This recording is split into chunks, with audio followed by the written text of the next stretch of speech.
오늘 우리에게 주시는 하나님의 말씀은 전도서 7장 1절에서 4절까지의 말씀입니다. 전도서 7장 1절에서 4절, 구약성경 954면에 있습니다. 전도서 7장 1절에서 4절까지의 말씀입니다. 제가 봉독하겠습니다.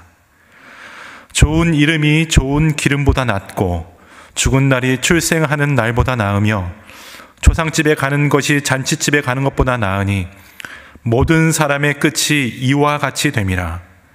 산자는 이것을 그의 마음에 둘지어다. 슬픔이 웃음보다 나음은 얼굴에 근심하는 것이 마음에 유익하기 때문이니라. 지혜자의 마음은 초상집에 있으되 우매한 자의 마음은 혼인집에 있느니라. 아멘. 저는 오늘 전도서를 묵상하면서 인생 제대로 살아가기란 제목으로 말씀을 함께 나누기 원합니다. 말씀 나누기 전에 함께 예배드리는 분들이 계시거나 혼자 계시면 자신에게 이렇게 인사 나누었으면 합니다. 하나님의 사랑과 은혜가 가득하시길 바랍니다. 주님과 동행하는 인생 되시길 바랍니다. 그렇습니다. 요즘 같은 시대에 생명과 건강이 있다는 것이 얼마나 큰 축복인지 우리는 매일 그 사실을 확인합니다. 이렇게 막 심장이 뛰고 비록 마스크를 쓴 채 조금은 어렵게 호흡을 하고 있지만 우리는 현재를 살아가고 있습니다. 그러나 살아도 때로는 죽음에 비견되는 경험을 하기도 합니다. 본래 죽음이란 아무도 경험한 적이 없는 것입니다. 왜냐하면 죽음이 찾아온 순간 그 누구도 자신의 힘으로 다시 돌이킬 수 없기 때문입니다. 그래서 인생에 리셋이 안 되는 유일한 것이 바로 죽음입니다. 또 누군가의 말처럼 인생이란 왕복 티켓이 없다는 것을 우리는 너무나 잘 알고 있습니다. 그렇다면 살아있으면서 죽음을 경험한다는 것은 무엇을 의미할까요? 우리 담임 목사님께서 장례 예배에 가서 설교하실 때 빠지지 않고 하시는 말씀이 있습니다. 바로 성경은 죽음을 잔다라고 표현한다는 말씀입니다. 우린 그렇다면 반대로 생각해 볼 수 있겠지요. 매일 잠을 자는 우리는 어찌 보면 죽음을 간접적으로 매일 경험하고 있을까라는 것입니다. 그러나 여러분, 주무시면서 자녀들에게 혹은 배우자에게 나 내일 아침에 눈을 못 뜨는 건 아닌가? 그냥 이 밤이 죽음으로 연결되는 거 아닌가라고 질문하면서 주무시는 분 계십니까? 우리는 매일 깊은 잠을 통해 죽음이라는 것을 잠시 경험하지만 아침에 일어날 때 기쁘고 감사할 수 있는 이유는 바로 내 인생이 실제 죽음으로 이어지지 않았고 하나님께서 나를 다시 깨워주셔서 오늘을 감당하게 하셨기 때문입니다. 또 생각해보면 다른 통로로도 우리는 죽음을 느낄 수 있습니다. 바로 병으로부터 오는 아픔, 고통으로 인한 것입니다. 저도 약 지난 2주일 동안 코로나를 앓고 격리하면서 이제 기침 한번 견뎌내는 것도 쉽지 않을 만큼 참 무리가 되는구나, 힘들구나, 나에게 면역력이 떨어졌구나 라고 생각하게 되었습니다. 사실 무리 없이 회복될 때는 문제가 별로 크지 않습니다. 그러나 아픈 와중에 아내나 가족조차 만나지 못하고 아무도 곁에 없이 혼자 내쳐져 있는 외로움과 고통을 느낄 때 죽음이란 것을 조금이나마 경험할 수 있었습니다. 아마 만성 질병이나 회복이 거의 불가능하다는 판정을 듣게라도 된다면 아마 우리는 절망 속에 죽음을 더 깊게 경험하게 될 것입니다. 지금처럼 연초 여러 인생 계획을 세워나갈 때 올해 내 인생에 이만큼은 여러 가지 생각지 못한 사건과 사고로 고통받는 기간이 있을 거야 라면서 미리 생각하는 우리 성도님들 혹시 계십니까? 아마 그러신 분은 단 한 분도 없으시겠지요. 그래서 내가 세워놓은 뜻대로 계획대로 인생이 풀리지 않는다고 절감하는 순간 우리는 죽을 것 같은 아픔과 고난 그리고 좌절을 갖습니다. 특히 외적으로 보이는 문제가 너무 크고 내적으로 감당해야 할 것들이 깊어질수록 사람들로부터 소외되고 실패한 자괴감, 슬픔, 가족들이나 다른 사람들에게 짐이 된다는 미안함으로 괴로움에 쌓입니다. 그리고 동시에 죽음이 바로 내 옆에까지 이렇게 가까이 다가오고 있다는 사실을 깨닫게 됩니다. 그런데 오늘 전도서의 본문을 읽어보면 이렇게 죽음에 관해 우리의 가치관을 뒤집는 말씀이 나옵니다. 죽는 날이 출생하는 날보다 낫다. 슬픔이 웃음보다 낫다라는 말씀입니다. 일반적으로는 이해가 안 되지만 인생의 무상함, 허물을 경험한 전도자는 우리에게 주어진 인생을 제대로 가치 있게 살아내려면 세상과는 다른 관점으로 살아가야 한다고 말씀하고 있습니다. 오늘 말씀을 통해 하루를 살더라도 하나님이 주신 지혜로 살아가는 우리가 되기를 간절히 바랍니다. 첫 번째, 전도자는 인생의 마지막이 무엇인지 늘 마음에 두라고 말씀하고 있습니다. 2절 다시 한번 읽어봤으면 좋겠습니다. 초상집에 가는 것이 잔치집에 가는 것보다 나으니 모든 사람의 끝이 이와 같이 됨이라. 산자는 이것을 그의 마음에 둘지어다. 아멘. 혼인이란 사랑하는 사람과 그의 가족들이 함께한 가정을 이루는 잔치 자리가 됩니다.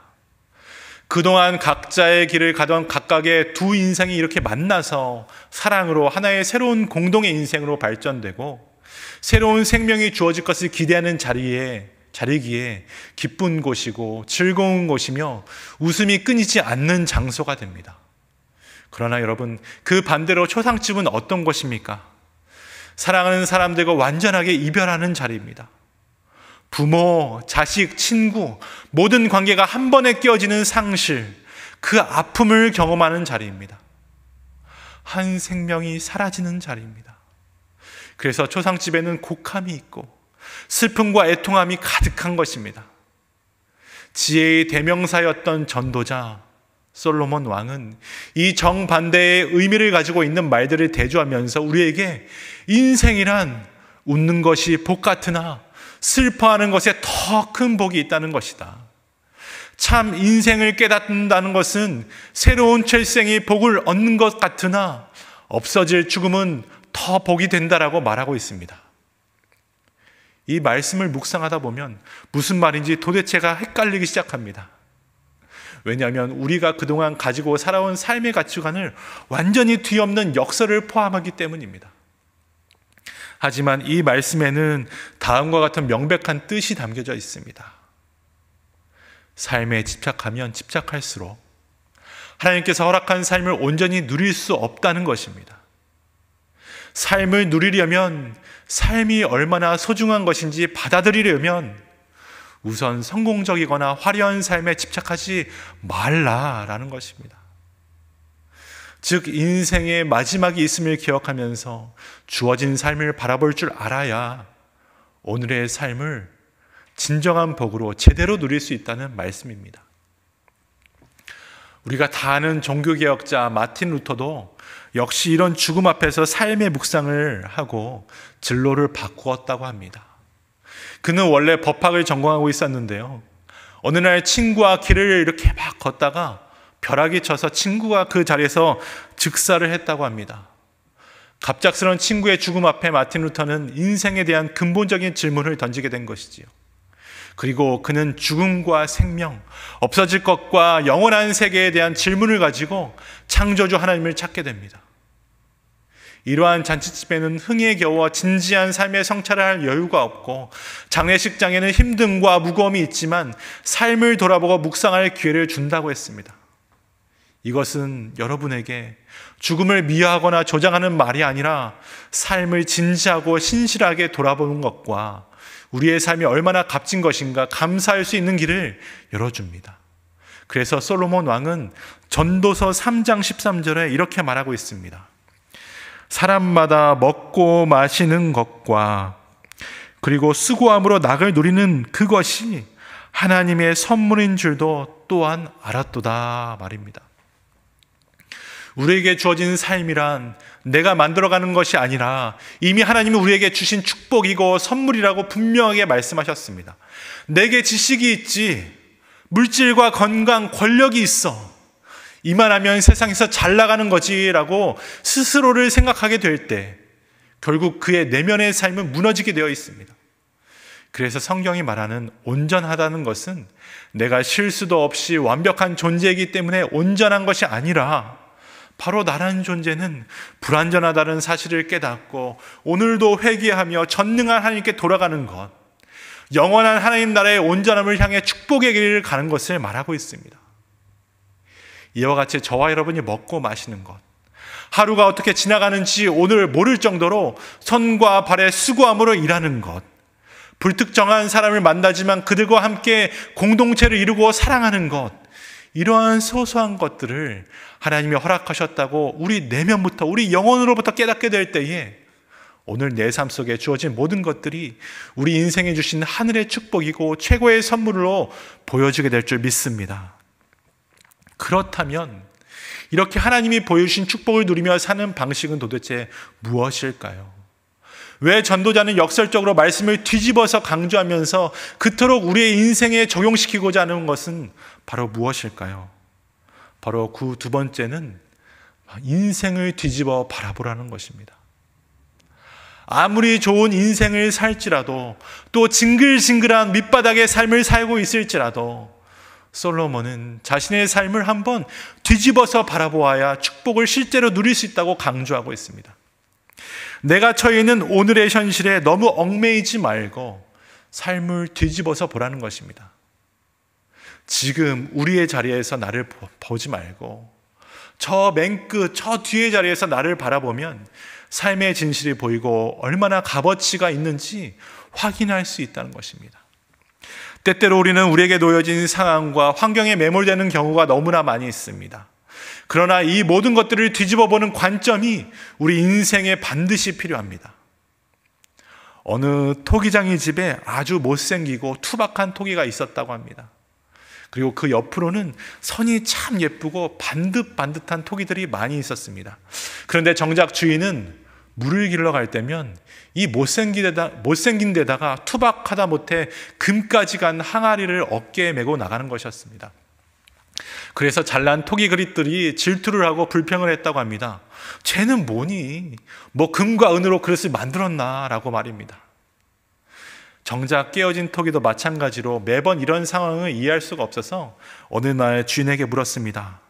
토기장이님, 잘난 예쁜 토기도 많은데 왜 물 길러 가실 때는 저만 데려가세요? 그러자 주인은 너와 이 길을 오래 간 지 꽤 오래되었네. 저 길가에 이름 없이 아름답게 핀 빨간 꽃, 노란 꽃들 보이길 바래. 어떻게 저 꽃들이 피었는지 너는 아니? 너를 데리고 다닐 때마다 내가 내 금간 곳에서 새어나온 물을 먹고 씨에서 싹이 나고 꽃이 피어 저렇게 아름다운 꽃길이 되었단다 라고 말했습니다. 여러분, 우리의 인생도 마찬가지입니다. 뒤에서 다른 관점으로 돌아보면 새롭게 보이고 다르게 보이는 가치 있는 일들이 너무나 많이 있는 것입니다. 최근에 많은 사람들이 이 이어폰을 귀에 꽂거나 차 안에서 오디오를 크게 틀고 다니다가 다른 소리를 못 들어서 사고가 빈번하게 난다고 합니다. 그런데 조금 우습지만요, 저희 가정이 타고 다니는 차가 오래돼서 그런지 아니면 고장이 있는지 모르지만 이 시동을 걸 때부터 탱크가 지나가는 소리가 납니다. 그래서 저희 가족들의 불만을 요즘 제가 굉장히 많이 듣고 사는데요. 오늘 말씀을 묵상하면서 조금 다른 관점으로 이 세상을 바라보자고 하지 않았습니까? 그리고 그래서 제가 조금 단점으로 제가 가진 이 차를 보니까 운전할 때는 조금 창피하고 불편하겠지만 이런 대형 사고가 날 걱정이 필요 없는 차를 제가 운전하고 있다는 것에 감사가 일어났다는 것입니다. 사랑하는 성도 여러분, 이처럼 우리는 참 보는 것에 집착하고 있습니다. 또 다른 사람들에게 들리는 평가 때문에 만족하거나 불평합니다. 내가 가진 것이 나의 모든 것인 줄 알고 거기에 연연합니다. 그런데 오늘 하나님의 말씀은 그러한 것들을 바꾸어 보고 그러한 것들을 다른 시각에서 바라보라고 이야기하고 있는 것입니다. 그래서 전도자는 우리에게 가르칩니다. 뒤집어서 너의 인생을 돌아볼 줄 아는가? 라고 말입니다. 높이 올라가면 떨어질 때도 있습니다. 또 추락했다고 해도 늘 밑바닥에 머무는 것은 아닙니다. 인생이 때로 엇박자로 달려드는 것을 이 이민사회에서 우리는 너무나 많이 경험하고 있지 않습니까? 그래서 전도자는 너의 끝에서 너의 인생을 다시 한번 바라보라라는 시각을 적용하라고 우리에게 강조하고 있습니다. 말씀처럼 웃음이 넘칠 때 울음을 잘 모르는 것입니다. 행복할 때는 불행을 잘 모르는 것입니다. 그런데 반대로 울음을 아는 사람은 진정으로 웃을 수 있게 됩니다. 힘들고 어려움이 얼마나 아픈 것인지 아는 사람은 행복의 소중함을 깨닫게 됩니다. 즉, 내가 죽음 앞에 서 있는다는 사실을 안다면 하나님께서 주신 오늘의 인생이 얼마나 존엄하고 고귀한 하나님의 선물인지를 알고 기뻐할 수 있습니다. 더 나아가 다른 이들의 행복에는 기뻐하고 남의 어려움에 같이 눈물 흘려줄 수 있는 사람이 될 수 있다는 것입니다. 요즘엔 하나님뿐만 아니라 세상도 우리 그리스도인들에게 교회를 보면서 너희들 성숙해질 것이라고 말하고 있습니다. 이런 말을 듣고 있으면 화가 나고 부끄럽습니다. 그런데 그만큼 우리가 예수님을 닮은 제대로 된 인생을 살아내지 못하고 있다는 사실 아니겠습니까? 우리는 반성해야 합니다. 오늘 과연 말씀을 따라 살아가고 있는지, 아니면 말씀은 말씀대로 살아가지만 여전히 교회 문을 나서면 목이 뻣뻣해지고 나의 생각은 완전하며 세상을 살아가는 나의 판단은 옳다고 여기는 이런 시각들, 이런 것도 오늘 말씀 가운데 다 내려놓기를 바랍니다. 내가 부족하고 미성숙하며 나의 판단이 틀릴 수 있기에 이 모든 것을 인정하고 울며 십자가를 붙들어야 합니다. 그럴 때 우리는 예수님을 만날 수 있고 깨어진 세상에서 하늘의 빛과 소금의 역할을 해나가는 성숙한 삶을 살아갈 수 있습니다. 오늘 솔로몬은 다시 한번 말합니다. 울음이 웃음보다 낫다. 초상집에 가는 것이 잔치집에 가는 것보다 낫다라고 말입니다. 우리 주님은 인생의 고통과 슬픔, 아픔을 헤아리고 배려할 줄 아는 하나님의 성숙한 사람들이 자꾸 생겨나기를 원하고 계십니다. 그 배려의 마음이 있을 때 우리의 삶을 감사할 수 있고 상대방의 삶도 소중하다는 것을 깨달으며 이 깨어진 세상을 하나님 나라로 변화시킬 수 있게 될 줄 믿습니다. 이러한 성숙한 믿음의 사람이 바로 저와 여러분이 되기를 주님의 이름으로 간절히 축복합니다. 이제 마지막으로 전도자는 인생의 종말에서 오늘을 바라보라고 말하고 있습니다. 인생의 종말에서 오늘을 바라보라. 먼저 성경은 마지막 종말에 대해서 누구나 하나님 앞으로 나아가야 하는 것이라고 명제를 주고 있습니다. 창세기 3장 이렇게 말하고 있지요. 죽은 뒤에는 육체는 흙으로 돌아가고 영은 하나님께로 돌아간다고 하였습니다. 이처럼 주어진 삶이 다하고 죽음이 찾아오게 되면 그 뒤에는 반드시 하나님 앞에 설 것이라고 하는 것입니다. 또 전도서 마지막 12장 14절에서도 하나님은 모든 행위와 은밀한 일을 선악간에 심판하시리라 라고 하였으면서 요한은 또 인자됨으로 말미암아 심판하는 권한을 주셨느니라. 이를 놀랍게 여기지 말라. 무덤 속에 있는 자가 다 그의 음성을 들을 때가 오나니 선한 일을 행하는 자는 생명의 부활로 악한 일을 행하는 자는 심판의 부활로 나오리라 하였고, 바울도 고린도후서에 이렇게 말합니다. 우리가 다 반드시 그리스도 심판대 앞에 나타나게 되어 각각 선악간에 그 몸으로 행한 것을 따라 받으려 함이라 라고 말씀하고 있다는 것입니다. 즉 인생의 종말은 누가 가타부타 하더라도 우리의 의도와는 다르게 계속 흘러가며 우리 앞에 심판의 날로 곧 다가온다는 것입니다. 그런데 놀라운 것은 예수님을 믿는 사람들에게는 죽음, 종말이 곧 끝과 마지막이 아니라는 것입니다. 죽음을 넘어선 부활과 생명이 있기 때문입니다. 그것을 바라보고 기억하며 사는 사람이 믿음의 사람, 신앙의 사람입니다. 왜냐하면 우리의 믿음과 신앙은 이 흘러가는 자연의 시간을 다가오는 하나님의 영광의 시간으로 바라보게 만드는 능력이 있기 때문에 종말의 시간을 그저 아쉬우면서 살지 않고 예수 그리스도로 말미암아 다가올 영원한 시간을 기대하고 소망하며 주님의 말씀으로 오늘을 말씀 따라 살아가도록 인생의 길을 완전히 바꾸어 놓기 때문입니다. 하나님이 우리에게 주신 능력이 이런 회복의 힘입니다. 이것은 오늘을 살아내는데 굉장히 중요한 능력이 됩니다. 세상 사람들과 성도된 우리에게 있는 차이는 똑같은 일을 겪더라도 훌훌 털어올고 일어날 수 있는 능력이 있기 때문입니다. 예수님의 십자가의 죽음과 부활이 우리에게 이 회복을 허락해 줍니다. 부활이란 모든 질병과 모든 죽음의 종말인 동시에 하나님께서 원하는 새로운 인생으로 살아가도록 변화시키는 능력이 있습니다. 반대로 이 생명의 복음을 듣지 못한 세상은 우리에게 세상이 전염병으로 다 죽어가는데 이 온라인으로까지 모여서 예배를 드린다고 비판하고 조롱합니다. 차라리 이 시간에 너희들 힘을 얻고 육신의 즐거움을 찾으라고 주장하고 있습니다. 그러나 여러분, 정말 그렇습니까? 비록 온라인으로 예배를 드린다고 할지라도 우리는 어떤 마음으로 예배를 준비하고 있습니까? 하도 교회에서 카톡 문자로 예배드리라고 링크를 보내니 성도로서 의무는 다했다는 마음으로 조회수를 올리러 이곳으로 들어오고 계십니까? 아니지요. 바로 주님을 만나는 것을, 아버지의 말씀을 듣는 것을 기쁨으로 여기고 기대하는 마음, 성령님의 인지 안에 놀라운 은혜와 영원한 사랑을 받기 위해 예배드리는 것이 바로 우리의 준비입니다. 왜 예수 믿는 사람들에게는 영혼의 기쁨이 있는 것일까요? 우리는 세상이 알 수 없는 죽음을 넘어선 부활의 생명을 바로 오늘을 살아가며 또 이 예배 가운데에서 마지막 종말의 시점으로 기대하게 되고 소망하는 비전이 우리에게 생겨나기 때문입니다. 예수님은 이 땅에서 고난받으셨던 이유를 요한복음에서 말씀하셨습니다. 요한복음 10장 17절 18절 말씀입니다. 내가 내 목숨을 버리는 것은 그것을 내가 다시 얻기 위함이니 이로 말미암아 아버지께서 나를 사랑하시느니라. 이를 내게서 빼앗는 자가 있는 것이 아니라 내가 스스로 버리노라 라고 말입니다. 2000여 년 전에 우리에게 생명을 주시기 위해서 당신의 목숨을 스스로 내놓겠다는 결연한 주님의 의지였습니다.